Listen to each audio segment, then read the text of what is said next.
One of my Facebook friends was taking a class, and the professor was saying that Matthew was the first gospel that was written in the New Testament. Others say Mark was the first. So which is it? And how do we even know? 2,000 years later, which one was written first? It's not like Matthew and Mark left like an introduction to their gospel. It's like written by Mark at the hotel AD, whatever, okay? These are all great questions to ask in our digital seminary, so let's get to it.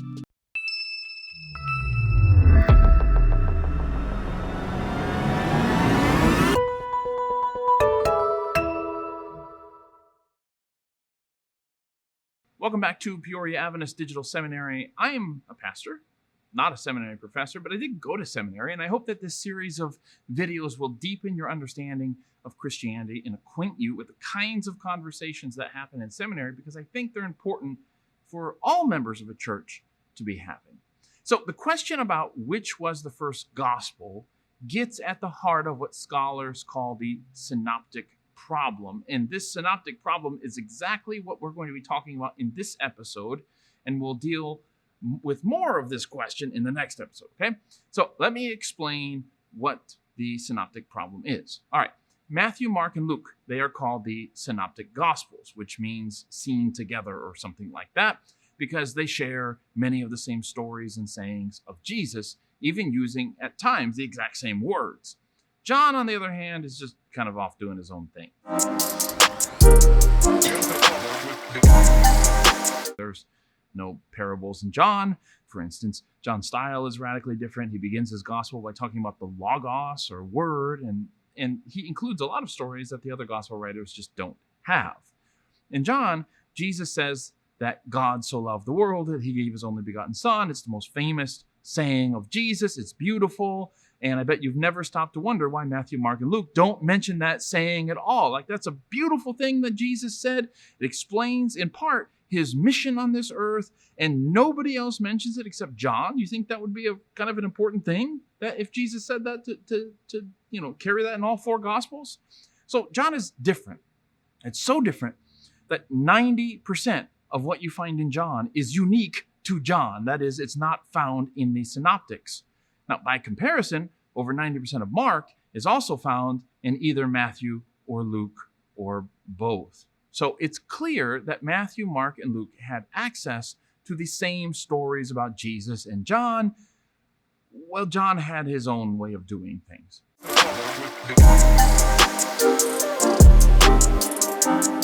But what exactly is the problem with the Synoptic Gospels? It's not so much a problem as maybe a riddle or a puzzle. It's the question of why they are so similar. Did they all sit in a room together and just compare notes? Did they all copy off of someone else's notes? Because these Gospels are so similar, the differences between them become more interesting. Why do Matthew and Luke include stories of Jesus' birth and Mark doesn't? Jesus talks about how people don't hide a lamp under a bushel, but they set it on a table so the room can be illuminated. In Mark and Luke, the point of this saying is that whatever is hidden is meant to be disclosed. That's what the NIV says. Basically, you cannot hide your light. So don't even try to hide things from God, because he's going to see it. In Matthew, the point of Jesus' saying is very different. It's that we shouldn't hide our light, but let our light shine so that God can be glorified. Mark and Luke draw one conclusion from Jesus' words. Matthew draws a very different one. Why? That's the Synoptic Problem. Matthew didn't exactly sign and date his gospel, right? So understanding the Synoptic Problem is one key to understanding the order in which the Gospels were written. If all three Gospels were exactly the same, or at least nearly exactly the same, we might conclude that they all sat in a room together at the same time and carefully collaborated their accounts of Jesus. If all three Gospels were exactly the same, or at least nearly exactly the same, we might conclude that they all sat in the room at the same time and carefully collaborated in their story of Jesus. If three students turn in the same paper in class, the teacher is going to conclude that they colluded together to write this paper. It's just impossible that three people would ever write the exact same words independently. Even the books of Kings and Chronicles, writing about the same kings and use different words to describe them. So the many great and small differences in the Synoptic Gospels tell us that the writers are not all in the same room at the same time. But the great similarities between the Synoptic Gospels suggest that they had access to some of the same source material, at least. Now, this is where some Christians are going to feel a little uncomfortable. So hear me out, okay? It is extremely unlikely that any of these Gospels were written within, say, 20 years of Jesus' death. Why do I say that? There are many reasons for believing it. I'm just going to give you one reason. And that is that Paul does not seem to be aware of the Gospels. Paul is familiar with the basic story of Jesus' life. He knows that Jesus died and rose again, of course, but he never mentions a gospel writer, nor does he quote from the Gospels, nor does he talk very much about Jesus' life. I mean, read all the letters of Paul, and you're going to notice that he never mentions, really, in any detail, any event in Jesus' life before his betrayal and Last Supper and death, like the final 24 hours of Jesus' life. That's what Paul talks about. He doesn't talk about the other 33 years of Jesus' life. Paul knows about the Last Supper. He knows about the trial. He knows about the cross. He knows about the resurrection. But he never talks about Jesus' life before those events. He never talks about Jesus' miracles or parables or sermons, which suggests that Paul never read the Gospels.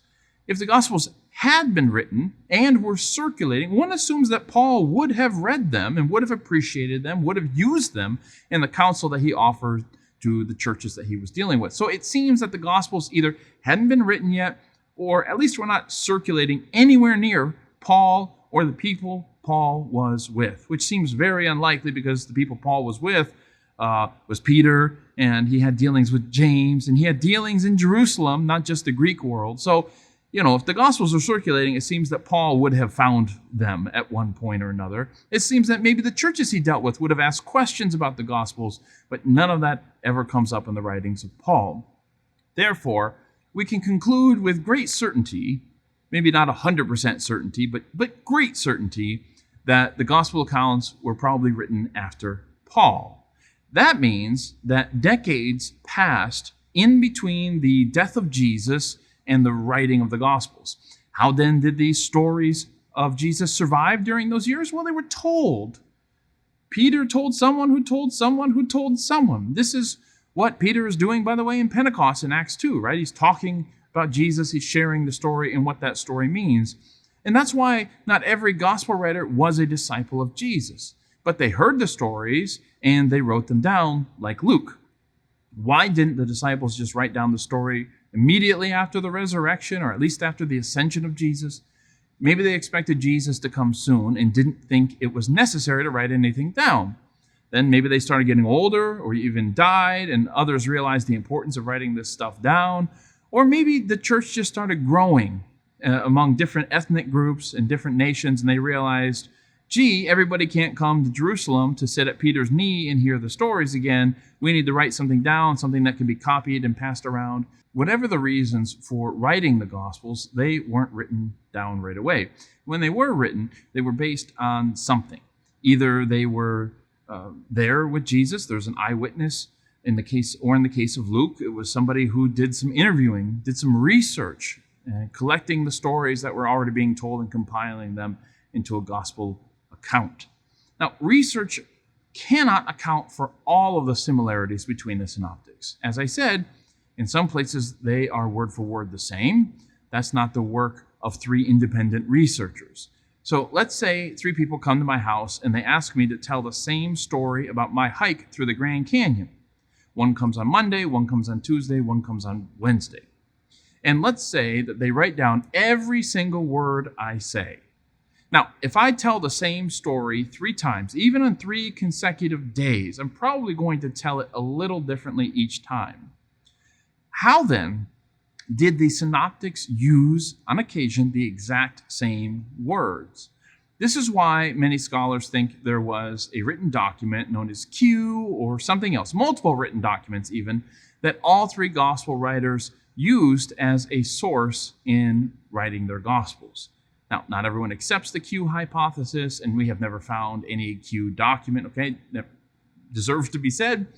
But there needs to be some way of explaining why the Synoptic Gospels, if they weren't in the same room at the same time, sometimes use the exact same words in describing the same story. So the idea that there was a document that all three gospel writers had, that they drew material from, maybe somebody else out there who had seen Jesus wrote down a little snippet of their account, and maybe somebody else before the gospel writers had collected some sayings of Jesus or some stories of Jesus and had written it down, and it just didn't make its way into the Bible, but it did make its way into the hands of Matthew, Mark, and Luke, and they all used it to write some of their accounts of Jesus down, and that would explain why they would use the same language in some of these stories, right?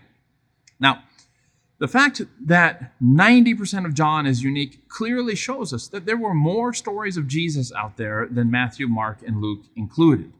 John has the woman at the well. John has the woman caught in adultery in chapter 8. John has a bunch of stories that Matthew, Mark, and Luke don't have. He has the rehabilitation of Peter at the end of his gospel. And at the end of his gospel, the very, very end, he says, man, there's so many stories of Jesus that they would fill all the books in the world. So there was a ton of material out there about Jesus. And the fact that Matthew, Mark, and Luke are so similar in terms of the material that they included in their gospel tells us that they had to have had some kind of common source that they were drawing from. If all four gospel writers, let's just say, if they were given all the documents, all the stories of Jesus that were available at that time, they probably would have, if they were working independently, they would have produced four pretty different gospels, right? They in terms of the stories that they included and didn't include, they would be a lot more different than they are. The fact that three of them are really similar and one of them is very different tells us that three of them, at least, were working together, at least from the same source material, okay? They had some kind of common source that they were using, and probably more besides that. Whatever that source is, it was clearly not the only source. Matthew adds some things that Mark and Luke don't have, and Luke has some things that Matthew and Mark don't have. So clearly they had their own sources in addition to the source that they shared in common, and that makes some sense, I think. Let's pretend there was a Q document. Let's pretend the Q document was written by Peter, okay, just to make it simple.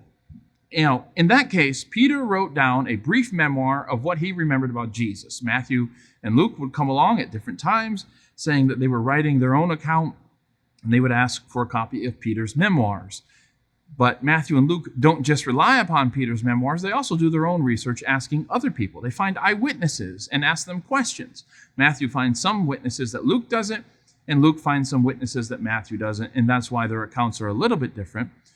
So in general, they rely upon this Peter document, and that's why so much of Matthew and Luke are similar, but they also did their own research, and that's why they differ. Luke tells us as much when he writes, "Many have undertaken to draw up an account of the things that have been fulfilled among us, just as they were handed down to us by those who from the first were eyewitnesses and servants of the word. With this in mind, since I myself have carefully investigated everything from the beginning, I too decided to write an orderly account for you." He's writing to Theophilus. Luke admits that many people were writing down their own accounts of Jesus, but before people started writing it down, there were stories handed down to us, he says, by the eyewitnesses, which means that these were first oral stories that were told from one person to another, and then many people began writing them down. Matthew, Mark, and Luke were just three accounts of Jesus that survived. And it stands to reason that the synoptic authors had access to at least some of these oral and written records, and in particular, one record that they all use, which explains why the Synoptic Gospels tell basically the same stories of Jesus. Okay, take a breath. Now that we have a basic account of how the Gospels were written, we can talk about which one was written first, and we're going to do that next time.